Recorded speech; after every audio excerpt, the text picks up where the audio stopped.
So your first anime, like the first official anime that like I realized at this point that I was like watching anime Hmm. was Sailor Moon.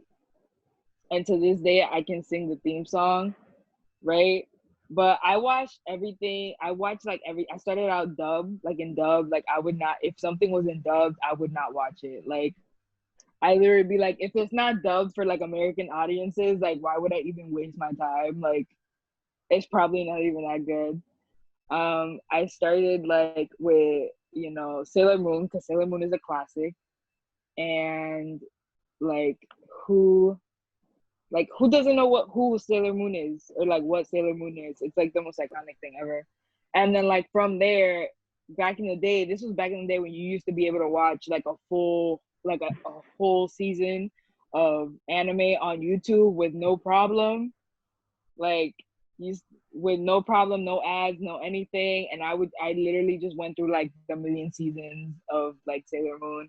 And then in my recommended, like other like basically Sailor Scout animes, like Sailor animes kept popping out, like Wedding Peach, and like what else? Tokyo Mew Mew, a bunch of girl power like animes and stuff. And I used to be like, yo, this is so cool. Like girls can be like the main event. Like I used to always love like, you know, shows where the girls were the superheroes, like where they were the ones that were doing shit and like kicking ass, like taking names.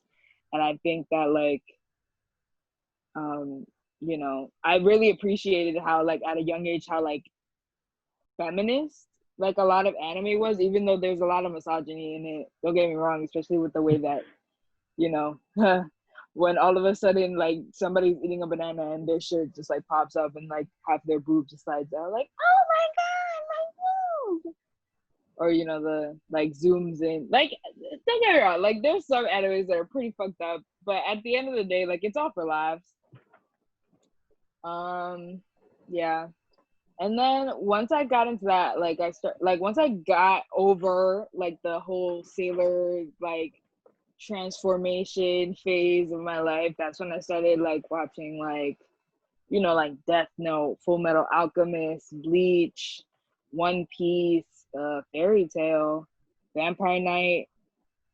Vampire Knight was like one of the biggest disappointments of like our generation. Like don't do you, have you ever seen a Vampire Knight? Oh my goodness, Zeke, Zeke.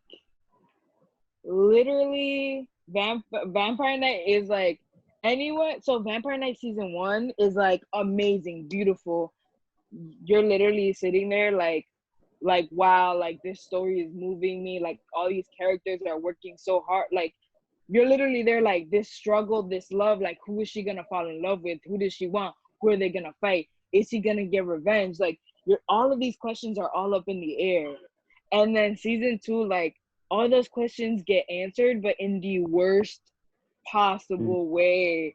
Like all of a sudden, a show that's about like, wow, they really love you, to like, it ends up being like, wow, you're related. Like, wow, it really goes into a super incestuous like thing, and it's the worst thing ever.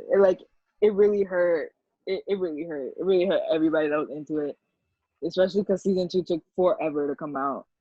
Um, yeah, because I used to, if I started, I still have this rule low key. Like the only anime I've broken it for is for Naruto. That my rule is that if I started,